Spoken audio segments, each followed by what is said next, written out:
Kulendi. Early Tuesday morning. Good morning Zimbabwe. Good morning everybody on 10 February. Akujiwe rinopisa kana muchinge mazogara zvinhu azvizongofambe sekufunga kwamunenge muchiita kana kuti zvinhu zvinongoramba zviri pasi zviri down zvemunenge muchingogaya. Iko zvinezvi I have good news for you. Muri yeZimbabwe ndiri kunzwa kuti mawo veteran vakawanda vari kugara bamba vari kunetsera kuti Mnangagwa ngaadeclare mudhara bombshell Geza kuti aitwe national hero, which is a good thing. For the first time I agree with vanhu even vari in ZANU-PF vazhinji vari kutaura kuti mudhara Geza haafanirwe kusiiwa only because akakanganisa angane amuri kuti treason charges ainga akafesana naye paari zvinhu zvekunzanzi hazvingamutadzise kuti angaitwa war veteran. Saka nyaya idzodzo ndo dzirimo mudariro ende pachanakidza ende pachapisa. Yamakadai kuteerera Bhori yeZimbabwe ndiyo channel yenyu Kulian TV. Nyaya hombe panapa yatanga na Christopher Mtsvangwa ndiye abudikira achitaura kuti mudhara Geza mistake yakatongoitika ndeyekuti anga ari kushandiswa nevanhu veku G40 vanga vari kuda kuwanawo kubuilda their political careers vachishandisa munhu. But pane rimwe statement randanzwa richitaurwa zvikanzi Kasukwere akauraya mudhara Geza nenzara. Ndo imwe statement randibata honestly, cause I didn't know kuti Kasukwere was that involved. But pandakaona kuti angane involvement ndaiona vanhu vakasukwere because I know all the people who are working for Kasukwere here on social media. I know them with their names. Waitoona kuti vachitodeedzera kuti mudhara Geza achazodzoka manje, don't worry, zvichatotanga zvinenge zvakutoita. Handisi mukuzviona. Ndaiona kuti sometimes ndatowana information somewhere else ndichitoti but okay, this information is premature. I can't say it now. Ngatimbogara pasi timboona kuti zvichafamba. Waitoona vakutodedzera the same information and truth is premature ngatimbomira kuitaura. Vakutotaura kuti mudhara Geza achazoya musi wakati achitaura ari kudzoka after 1 week. And for sure indinge ndatozvinzwa somewhere else. So it's a topic for another day tinozotaura because handizivi kuti relationship yavo yakanosangana papi. Maybe relationship yakanosangana after that interview yavakaita na Blessed Dara Bimklang paya here kana kuti zvakanyatsofamba sei. But the way yavakangoconnecta kana the way yavakatanga kungonzi vakushanda vese kana kuita vese it was very funny. Handinyatsonzwisisa kuti zvakanyatsofamba sei. Tichanzwa zvinhu zvakawanda because mudhara Geza is expected to be in Zimbabwe today. His body is expected to be in Zim. Ndo mamirira achanga akaita zvinhu. And a lot of people were asking what about Sarwaka? Pana Sarwaka chimbomira zvenyu because they are expecting his body to be back in Zim from Thursday to Friday. Papa ndo pachange pachitarisirwa madays acho. For now let's deal with the issue of mudhara Geza. People are pressing so hard. Chandinofarira pane nyaya ya Mtsvangwa na Geza ndo patinoti a friend in need is a friend indeed. Mukomana ari kunyatsoshanda. He is pushing very hard. He is supporting Geza pazvinhu zvakaoma. Yes, vakashanda vese.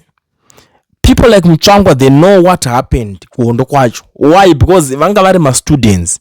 Pairwiwa hondo Mtsvangwa was a student. And if you ask anyone anokutaura kuti apa pakulia ndo atora chokwadi, Mtsvangwa was a student pairwiwa hondo. That's why muchiona kuti iye nhasi ane magatsi kuti achitaura kuti isusu we went to war.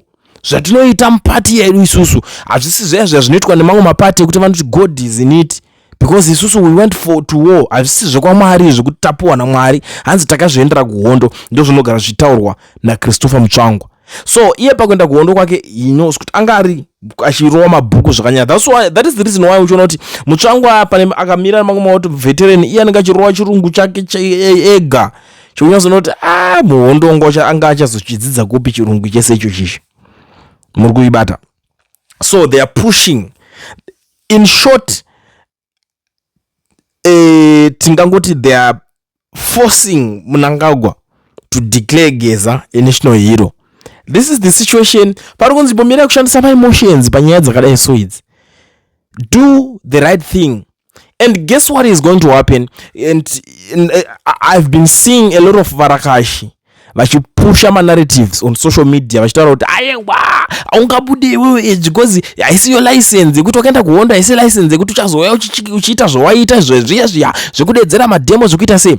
Those same guys vaya havazive zvavari kuita, vari kungodefenda nezvinhu zvavasingatonzwisise. They are defending everything, they are defending even pakati pakanganiswa even any nonsense. Why? Because they are afraid kuti panopera mwedzi vanozonzi makashandi, what have you done?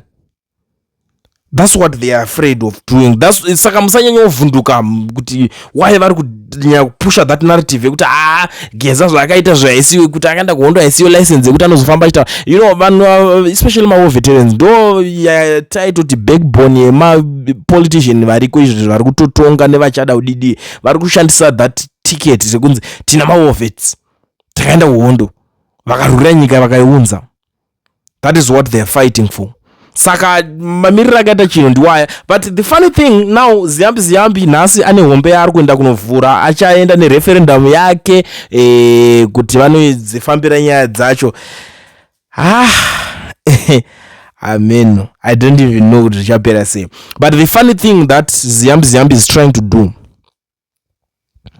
Ziyambi is trying to push away Vice President Constantine Chiwenga zvamuchose zvokutoti pane zvinhu zvake zviri palasita akatotaura kuti hanzi hatichade kuita zviya zvokuti pakanzi president aresign kana kuti president afa tobva tati vice president anonopinda automatically. Hatichade izvozvo.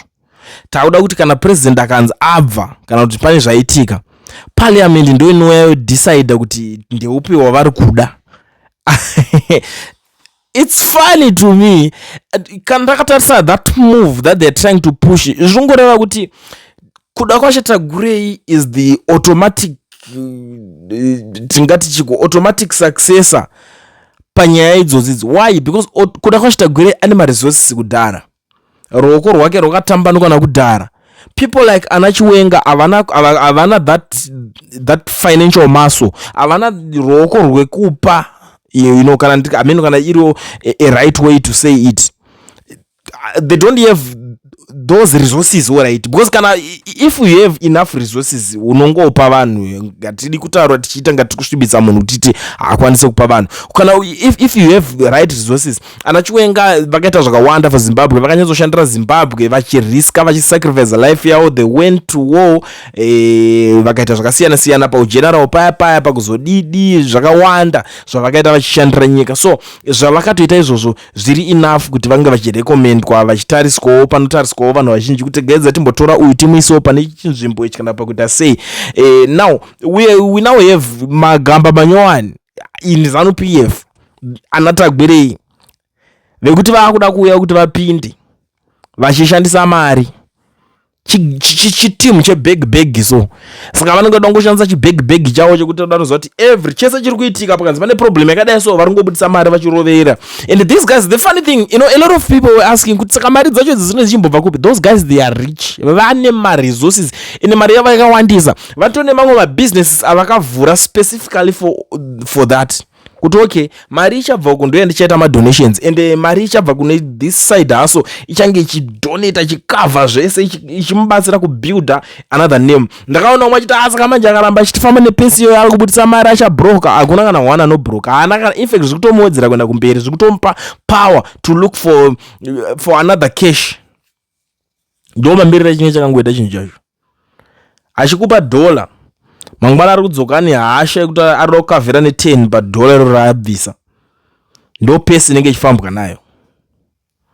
So the same guy iye wandiri kutaura nezvake nchiti he will be the ingirikini, ndiye the same guy ainyanya kufaitwa zvakanyanya namudhara Geza, uyo azosvika kuti tinge takagara takaungana tichichema kudai so zvatiri kutaura izvi. Ndiye the guy manje apo paground panyaya yacho kuti zvinhu zvake correct. Uyo achifamba achinopinda nereferendum rake, Geza's family vachipinda nechitunha. It's sad, but that's part of life. Sometimes ndikafunga zvinhu zvakaitwa namudhara Geza ndinova too emotional honestly, because it's not easy kuti wobviswa pachigaro chako, wobviswa paCentral Committee, wobviswa pane zvinhu zvakawanda mabenefits ese avanga vachibenefita aya, wotiza even mabusiness ako zvimwe zvinhu zvanga zvichifunctiona kana wanga uri paground, wobva wapedzera life yako wamuexile only because kuti uri kunyatso understand wakaenda kuhondo uchiri mudiki, but wobva wazo understand or realize zvimwe zvinhu kuti but this is not right zvakuitwa nevanhu, woti gandichitry kufighta kuti ndisiye ndagadzirisa zvinhu zvatakambogadzirisa kumashure uku zvakaramba, but getitry kugadzirisa izvezvi wosangana nemaproblems akaita sewaya. Sometimes zvinondirwadza ndotombona umwe vasinganyatsonzwisisa vachiti Geza akazodai, tese tiri vanhu, we are all human beings, but look where we are. So I want to thank all the people who are in ZANU-PF who are pushing for this status ya Geza, because he deserves to be a national hero. Even Mutsvango, unaona anakaita sana Mutsvango vataura, it's always good.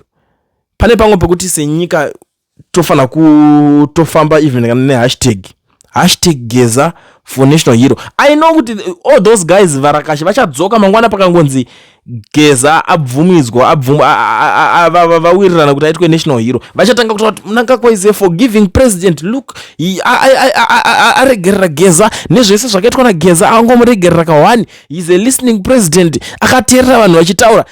zveZimbabwe auzvipedzi. Anyway, muri yeZimbabwe igatisiyana nenyaya yacho zvinonetsa, nyaya dzacho dzinochemedza, dzinostressa, dzinoita sei. Let me take this opportunity muri yeZimbabwe kuzivisana nemi maZimbabweans vari muSouth Africa muno vanodawo kuregisterwa makambani nekuvhurirwa maFNB business accounts vasina mawork permits kana kuti mastudy permit. Ndiri kuti mazuwano zviri nyore, zviri easy. Pane kambani inonzi Education Research, iyo inova yega kambani inotungamirirwa naMukoma Owen, dzinova idzo dzega shasha vanokwanisa kukuregistera kambani vokuvhurira FNB business account usina work permit kana study permit. Chinodiwa ipapo valid passport yako yaunayo. Even to those who are outside South Africa, ndiri kuti mukana wavhurwa futi mave kukwanisa kuregisterwa makambani nekuvhurirwa maFNB business account musina mawork permits kana kuti mastudy permit. Chiri kudiwa chete ndechekuti passport yako inge ine entry stamp, chidindo chekupindisa. Usazoite zvekuudzwa nemunhu asina chaanoziva, inzwa inini ndatokuudza panapa kuti it's possible as long as une passport. Musavhiringidzwe, musatoshorwe, musapiringishwe nevanhu vasingaziva nokuudzai kuti saka tichazoita sei ndisina business permit.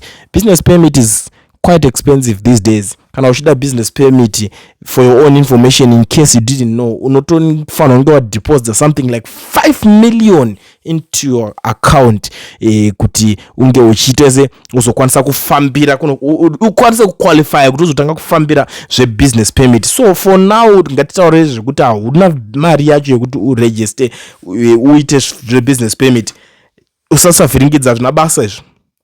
Chiri kudiwa chete passport yako yona iyoyo yakukwanisa kushandira kuregister company nekuvhurirwa FNB business account. Uri kwauri ikoko futi ndo imwe advantage yekushanda navo, vanokuitira uri kwauri ikoko ivo vari kwavari. Unozodei mangwana mozoti handikutipirei zvinhu zvinokwanisa kuchinjira life yenyu.